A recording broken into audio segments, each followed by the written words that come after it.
Okay guys, let's talk about traditional beading. In your kit you should have received the Miyuki clear beading thread, which is called for on several projects, so hang on to this. You will also have a thin beading needle with a sharp point. It has a tiny little eye, here there you can see, so that it can fit through the beads. And then a few of the kits will have a colored beading thread. There's black, white, and red. I think that's it. Let me show you how to get started. After you thread your needle, I'm going to demonstrate using the black thread so that you can see it a little better.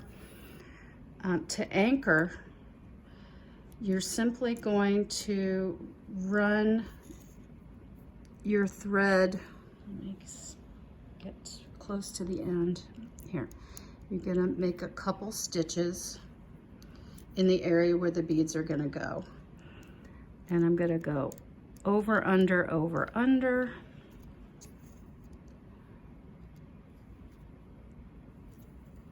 just like that. And then I'm going to go back the other direction, over, under, and up again. And this will anchor your thread. So I'm pulling on that pretty firmly and it's not budging. The clear line is a little fiddly. You might want to go back and forth an extra time or two to anchor that one. And make sure that you do these stitches in an area where the beads will be covering them, okay? And to do a traditional beading row, you're gonna move from left to right, and you're gonna do a tent stitch, but in the backwards direction. So you're gonna go from the bottom right to the top left, instead of the normal tent stitch where you go, normal plain needlepoint, as Mary calls it, where you go from bottom left to top right. And the reason for this is that when your beading thread travels in this direction, the bead will lie properly so that it matches with the other plain needlepoint stitches. So once you have it anchored and you've come up in the bottom right of the intersection where you want the bead to be, you grab a bead. I like to use this tacky surface so that they don't fly all over the place. And we have a few of them in the shop. If you need one, just let us know. A little dish works also. So for example, beading from left to right, we're gonna first stitch from the bottom right of the intersection to the top left. I already have the bead on my thread, so I'm just gonna pull that through. And you see the bead now is tilting in the direction that a normal needlepoint stitch would lie. So I'll put my needle next to it so it's oriented in the right direction. And you'll just continue in the same fashion. Go from bottom right. I have to switch hands because I'm a lefty. Pick up a bead, slide it down, and you're going to go in the top left of the intersection. Pull it through. That's 2 beads. Don't worry if they're a little bit cattywampus at first, because we're going to fix that in a minute. Same thing, bottom right, pick up a bead, top left. That's 3. Let's do one more. It's a little challenging with the camera right in the middle here, but I think you guys can see this. Bottom right, pick up a bead, slide it down, and then I'm going in the top left. Across the intersection, the thread is traveling bottom right, top left, the beads are in the right orientation. So once I have my, let's say that's it from this row of beads, and I want them to line up straight, but they tend to go all over the place. So Mary has a brilliant suggestion, and that is to come up again at the end of your row at the bottom bring your thread through, and then we're going to run the needle on top of the canvas and through all 4 of these beads, like so. So I have run my needle from the right side through all 4 of the beads and pulled it through, and then go back down at the bottom. And what this does is it lines them up like soldiers. It keeps them nice and tight in place.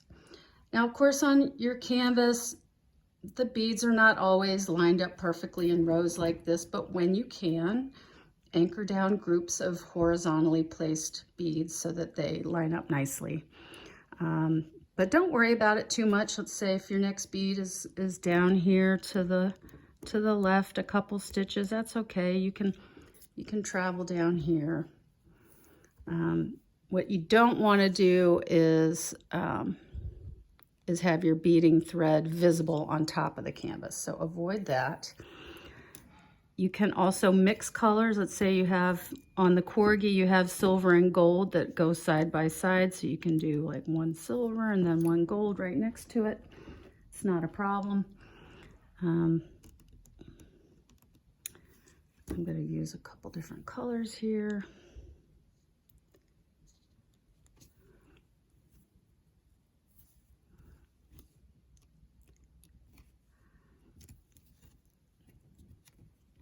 Let's do one more.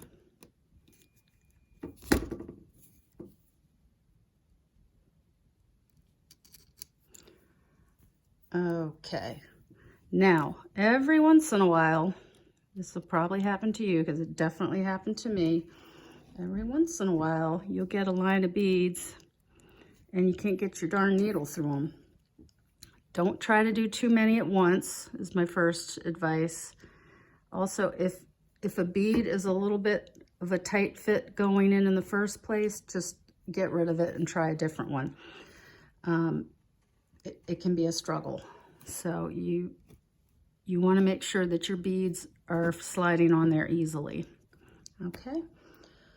So when you're done beading a section, I don't really have enough stitching in this particular example, but let me flip this over.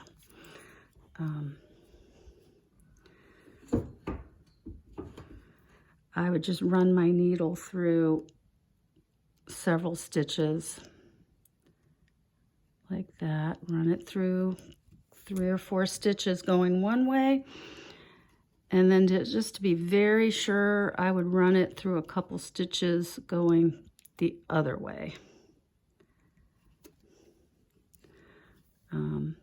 And if you want to be really sure, why not go the opposite direction, just to make sure it's not coming loose. You don't want those beads to pull loose.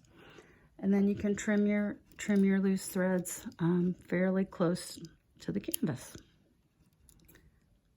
Voila.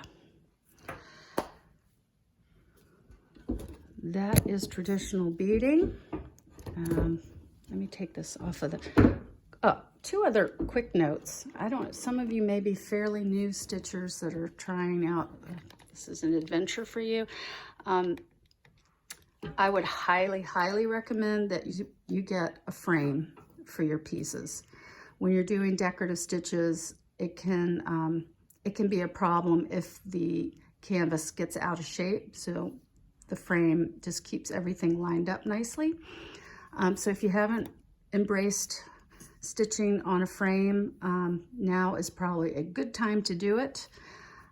Also, I do use, when I'm at home, I use a stand, which is this guy right here, and that frees up my hands to do things like French knots and beads. But you can absolutely do it without the stand. It's not a problem. I took the Harrods canvas with me on vacation, and I did all the beads on that, just on a frame in my lap. So it is doable. Here's a sneak peek. I did some nice beading up here on the clock, and there are going to be a few more beads, I think, on the door. So that's something to look forward to this summer, but You guys can get started on Corgi and 10 Downing. I hope you have a lot of fun, and let me know if I can help you in any way. I hope that this will help you get started, and don't be afraid of beading. Have fun with it. It really adds a nice sparkle and some dimension to your canvas, and I think you're gonna love it. Thanks, guys.